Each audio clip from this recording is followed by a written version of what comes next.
It's Katie. And it's Andy. And welcome to Judging a Game by its Cover.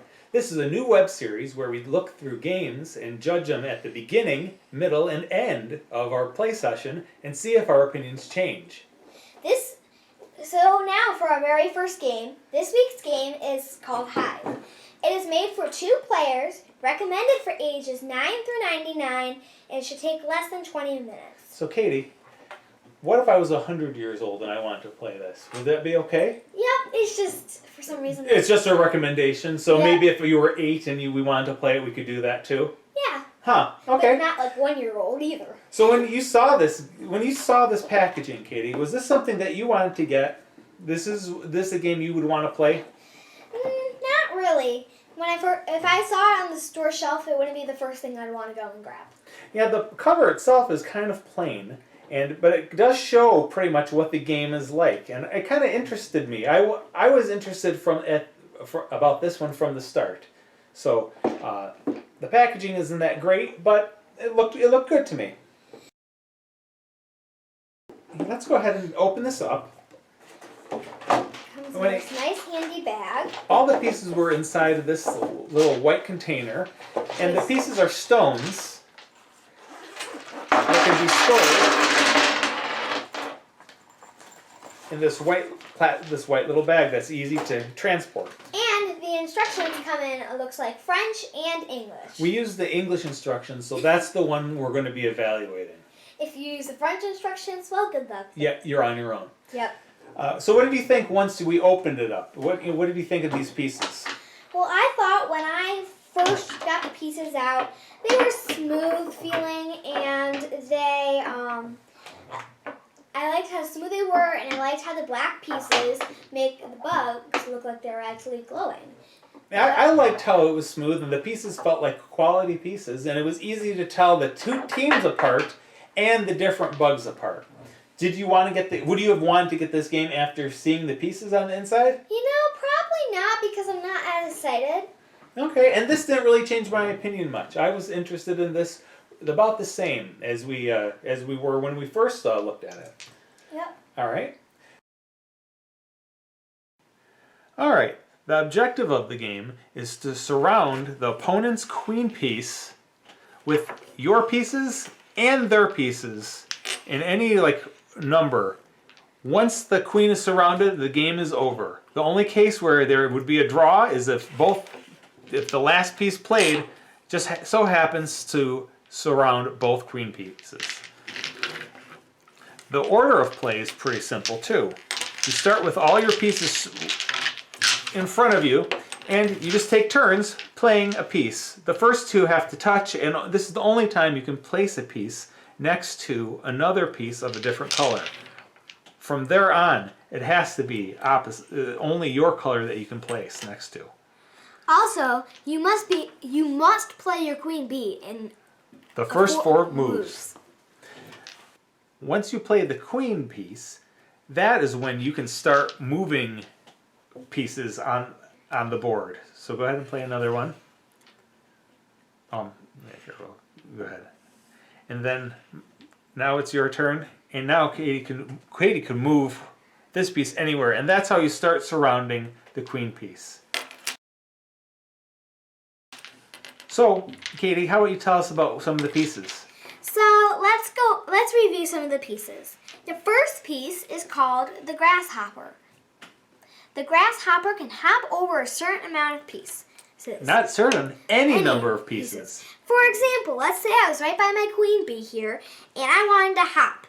I couldn't hop. Wait, could I hop here? You can't move sideways. I can't move sideways, so I would have to move all the way over here to the next available space. The disadvantage to the grasshopper is it can't move along the side. The next piece is the ant.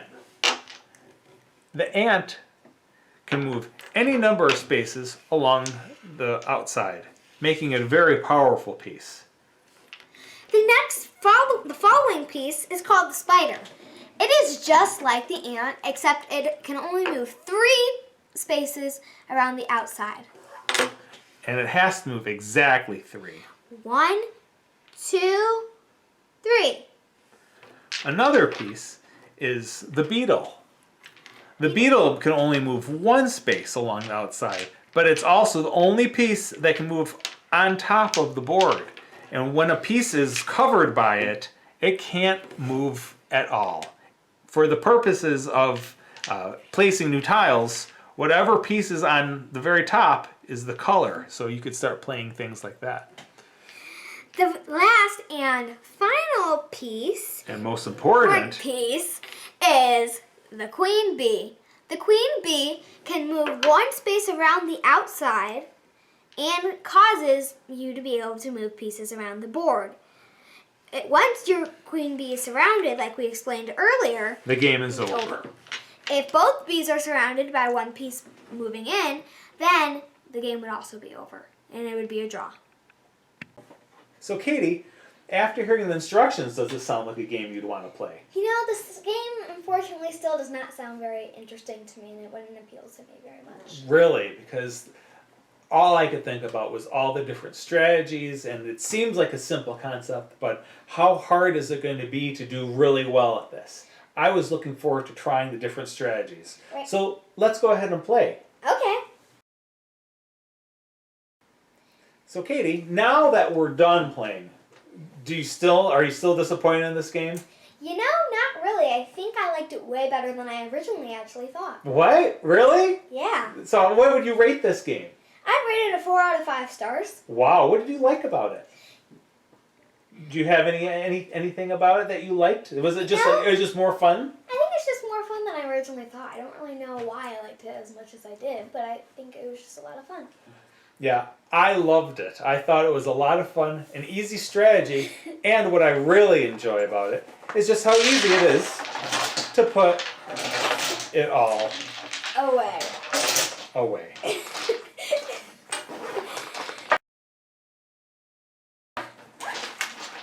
So now let's go over our favorite pieces. So Dad, what was your favorite piece? Well, I think my favorite piece is the grasshopper. I liked how it could get into locations that other pieces couldn't and had a unique movement style. What about you, Katie? I think my favorite piece was the ant because it can crawl around the whole thing and there's no limit number of spaces. I mean, the spider is kind of limited. It says 3. It's like just like the ant, but I prefer the ant because then you can get in those spaces. That makes sense. That leads me into my least favorite piece, which is the spider, which is, to me, feels like it's just like the ant, but can't do as much. Is much more limited, and it's like you'd only use it if you couldn't play an ant. Yeah. What do you think? What's your least favorite? You know, I have to say grasshopper. What? That was my favorite. I didn't really like the grasshopper because the beetle I thought was really useful in a way. The ant I liked, and then the spider was just a replica of the ant.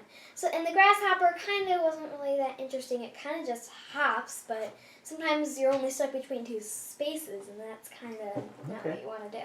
All right, that's fair. And sometimes it can be a little confusing too. But a piece that we both agreed had a lot more usefulness than we thought was the beetle.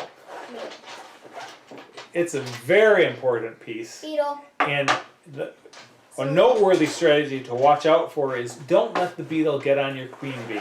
It's a quick way to make for the other player to end the game. Yep. Because while that doesn't end the game, now they can play pieces all the way around, and the game would be over very quickly. Very quickly. Well, Katie, that was fun. Yeah, I agree. All right. Look forward to seeing you next time on Judging a Game by Its Cover. Thank you so much for watching. Make sure to subscribe to this channel and make sure to give this video a big thumbs up. And share it with your friends. Duh. All right.